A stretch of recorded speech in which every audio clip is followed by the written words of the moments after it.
Alright retro gamers, Jamie again with the Game Shed. Today we'll be playing Die Hard Trilogy, which is for the Sega Saturn. 3 games in one. You got Die Hard, Die Hard 2, or Die Harder, and Die Hard with a Vengeance. All 3 completely separate games. Die Hard 1 is a third-person 3D shoot 'em up set in the towers from the first film. I think they're called the Nakatomi Towers. Number 2 is a first-person shooter and very fun, set in the airport, etc. And number 3, Die Hard with a Vengeance, is a driving game. So here's Die Hard. Die Hard with a Vengeance is the third, this one, and the one in between is Die Harder. So yeah, going to be playing Die Hard with a Vengeance today for the Sega Saturn. Now, I've only recently just reacquired this game. I used to own it years and years ago, and my memories of it were very fond. The intro is very nice, apart from, you can see there, the Twin Towers. So, bear in mind, I had very fond memories of this game.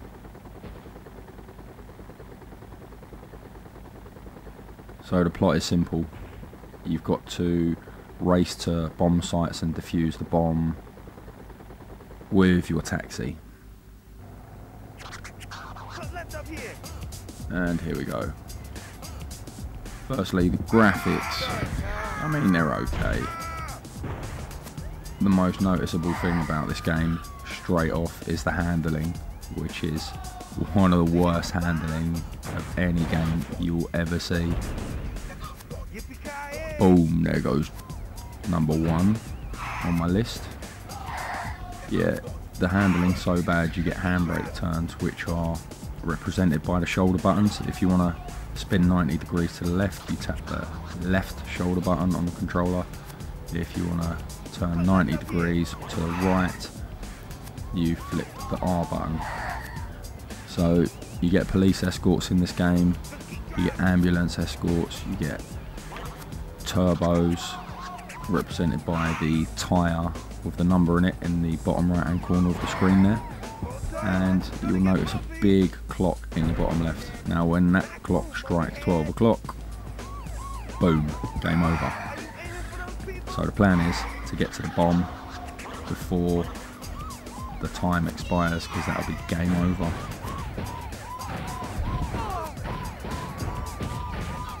So police cars there doing their best to get in my way. Thanks guys. Now you find your way to the next bomb with the compass in the top left hand corner. So just point your car towards where the arrow points. There we go, here's my ambulance escort, which I seem to have lost. Don't need it anyway. Progressing reasonably smoothly in this level. This is one of the more challenging ones, where you've got to chase down a car, destroy the car, all within the time limit. So I'm having loads and loads of trouble steering, but it's something you get used to and you don't notice it after a while.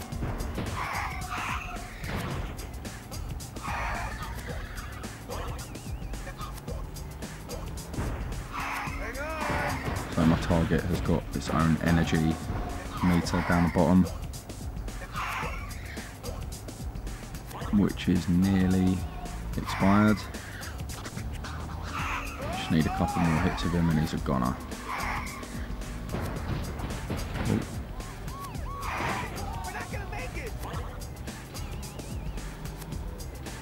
That was close.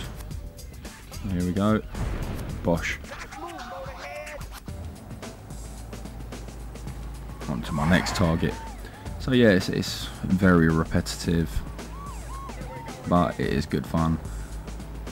Obviously the further you progress in the game, the time gets shorter, it gets harder, they place the bombs further and further apart, and it just becomes more and more manic. Okay, so when I switched it on, having just received the game through the post, very, very excited, and perhaps my excitement was a little too much because I was initially disappointed again, thinking how badly this game has aged. But in hindsight, after recording this game here for the video, yeah, I'm pretty pleased with it. It'll be revisited several times. It's enjoyable. I think everyone of the 80s and 90s generation will remember this game. So that's level 1 done. You should be able to pick this game up for a couple of quid. It's not expensive online. It's fairly cheap. So now level 2 is a quick bonus round. We skipped to a scene which was further on in Die Hard with a Vengeance, the film, which is where you have to race through the sort of access tunnels for the trucks. Now they've spiced it up a bit by placing a bomb at the end of the tunnels, which you're racing the truck toward. If the truck hits the bomb, it's game over, but if you manage to beat the truck to the bomb, like I've just done, you're alright to continue. So on we go to stage 3. Now I had memories of this being quite a challenging level from when I was a wee bit younger, and it's still proving reasonably challenging. Not exceptionally hard, but it's still fairly challenging. You'll remember this this level from the film as well, if you're a fan of the film, where Samuel L. and mighty Bruce Willis are charging through the park. So here again, you've just got detonate bombs, chase cars, etc, etc. The trees, you can drive through them. There's no impact at all with them, which is quite handy. Otherwise it would be a lot trickier, what with the handling system, which is atrocious. You'll need plenty of additional time bonuses, because they don't supply you with adequate time for each challenge, so you must obtain more. There we go, that's the car done. On to my next target, which is at my 3 o'clock. Now I've just got to point my car forward, straight at it. Having a bit of trouble with the steering there. Let's get some more time on the go and aim my car towards the target. Watch the river. There's a bit more time, that's very useful, and a little bit more. Go on, I'll have that as well, and that one, and that one. So we should be fine now. And there's my target. Pow, got him.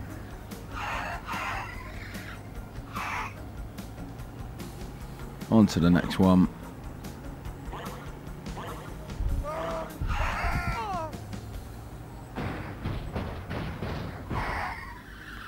And a lovely police car has got in my way and made me crash in the river.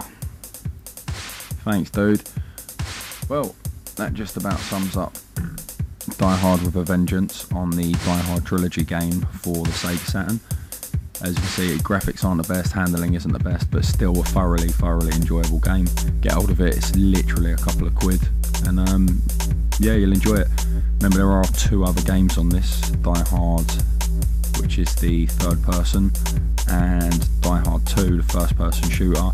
Also both very enjoyable. Perhaps we'll cover these videos off at a later date. So cheers for watching. Remember to check out our Twitter, which is @GameShed, and you can also check out our blog at www.thegameshed.co.uk. So cheers guys, and I'm out.